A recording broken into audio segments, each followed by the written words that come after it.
আমি আজকেও বলছি এই ফ্রাস্ট্রেশনে এই পিসি ভাইপো প্রাইভেট লিমিটেড কোম্পানি এইসব করাচ্ছে। আমাদের মুখ্যমন্ত্রীর উপরে মমতা ব্যানার্জি অনেক আগে থেকে ওনার দলের লোকেরা এইসব টার্গেট করে ওনার এক সহায়ক মার্ডারও হয়েছে। আপনার মনে আছে এই কথা বলার জন্যে কি ওনাকে মারার চক্রান্ত হচ্ছে, আমার উপরে এফআইআর হয়েছে। বন্ধ চাওয়াবানা আমরা খুলবো, আমরা খুব সিরিয়াস আছি। আমরা অনেকগুলো পরপর মিটিং করছি, যারা প্রমোটাররা ছিল, কিছু অসাধু প্রমোটাররা আছে, তাদের উপরে প্রেসার দেওয়া। আপনি জানেন একজন মিস্টার গার্গ ছিলেন, উনি অ্যারেস্টও আছেন এখন পর্যন্ত। আমাদের কনসার্ন আমরা এই ইন্ডাস্ট্রি যতগুলো আছে এটাকে আমরা চালাতেই হবে।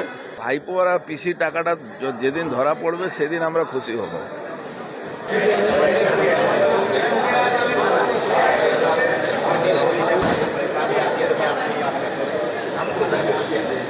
মিনিমাম ওয়েজেস ওখানে আমরা লাগু করব, আর অনেকগুলো যে সমস্যা আছে সেটা আমাদের শর্ট আউট করার জন্যই আমাদের মাননীয় মুখ্যমন্ত্রী আমাদেরকে বিশেষ নির্দেশ দিয়ে পাঠিয়েছেন।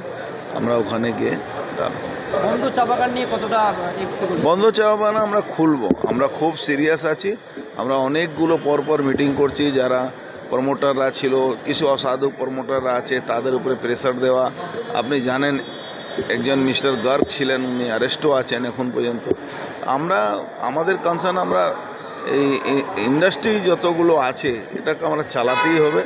এটা না চালালে কিন্তু বাংলাকে আমরা যে জায়গা আমরা দেখতে চাইছি সেই জায়গা বাংলা। একজন জঙ্গি এবং তার সন্দেহভাজন বান্ধবী ধরা পড়েছে, মুখ্যমন্ত্রী তার টার্গেট ছিল এবং আরেক মন্ত্রী তার ছেলেকেও। দেখুন, আমাদের মুখ্যমন্ত্রীর উপরে মমতা ব্যানার্জি অনেক আগে থেকে ওনার দলের লোকেরা এইসব টার্গেট করে ওনার এক সহায়ক মার্ডারও হয়েছে।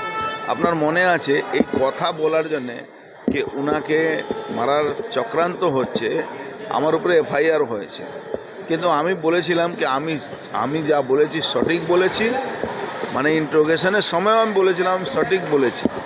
আমি আজকেও বলছি এই ফ্রাস্ট্রেশনে এই পিসি ভাইপো প্রাইভেট লিমিটেড কোম্পানি এইসব করাচ্ছে।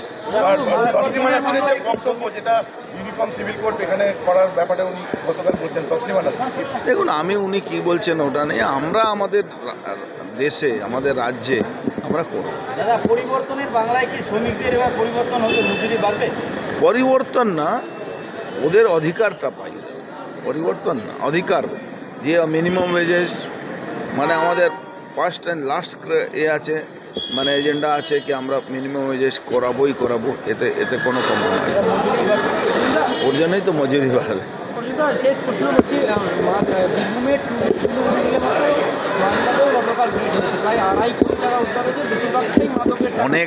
অনেক টাকা পড়ে আছে, অনেক অ্যারেস্ট হবে। আসল টাকা ভাইপো আর পিসির টাকাটা যেদিন ধরা পড়বে সেদিন আমরা খুশি হব। ঠিক আছে দাদা? ওদিকে কি হয়ে গেছে?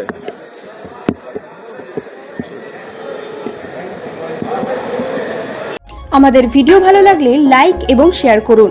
কমেন্ট সেকশনে গিয়ে জানান আপনাদের মতামত। আরও ভিডিও পেতে আমাদের চ্যানেল সাবস্ক্রাইব করুন এবং প্রতি মুহূর্তে খবরের আপডেট পেতে প্রেস করুন বেল আইকন।